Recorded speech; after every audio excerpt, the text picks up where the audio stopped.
Hello বন্ধুরা, Bengali mysterious শোতে আপনাদেরকে স্বাগত। আজ আমি আপনাদের একটি হ্রদ সম্বন্ধে বলতে চলেছি, যেটি ভারতের নিজস্ব বারমুডা ট্রায়াঙ্গেল নামে পরিচিত। এই হ্রদটিকে লেক অফ রিটার্ন বলা হয়ে থাকে। পাংসাওয়ের কাছে ভারত মায়ানমার সীমান্তে এই হ্রদটির অবস্থান। এই হ্রদটির দৈর্ঘ্য 1.8 কিলোমিটার এবং প্রস্থ 0.4 কিলোমিটার।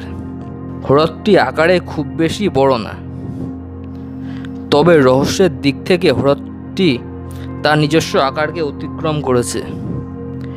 হ্রদটির এমন নামকরণের পিছনে অনেক গল্প আছে।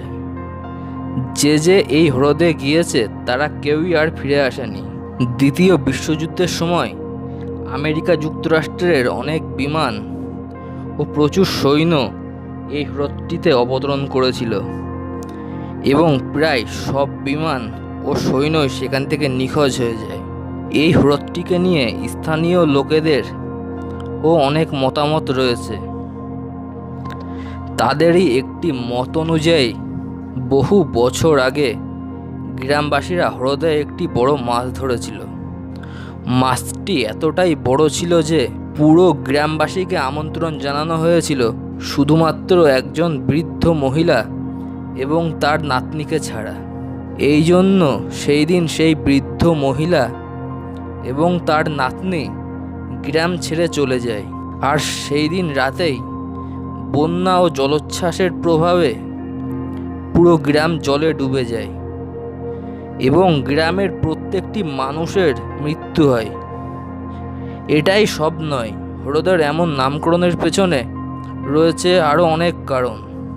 দ্বিতীয় বিশ্বযুদ্ধের পর কিছু জাপানি সৈন্য পথ হারিয়ে ফেলেছিল। কিছুদিন পর সেই জাপানি সৈন্যরা নিখোঁজ হয়ে যায়। তাদের দেহ ও অস্ত্রশস্ত্র কিছুই খুঁজে পাওয়া যায়নি। গ্রামবাসীদের কথা অনুযায়ী তারা দেখেছিল যে জাপানি সৈন্যরা হ্রদের দিকে এগিয়ে যাচ্ছিল।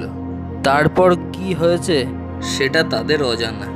এছাড়া ইসরায়েলের একজন লেখক দাবি করেছেন ইসরায়েলের হারানো 10টি উপজাতির একজনের নথিতে এই হ্রদটির নাম উল্লেখিত রয়েছে।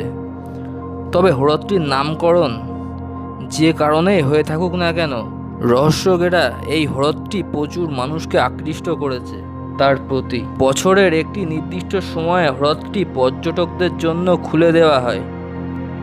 তোমাদের মধ্যে যদি কেউ রহস্য ভালোবাসে তো সে গিয়ে ঘুরে আসতে পারে এই হ্রদ থেকে। তো বন্ধুরা, আজ এই পর্যন্ত।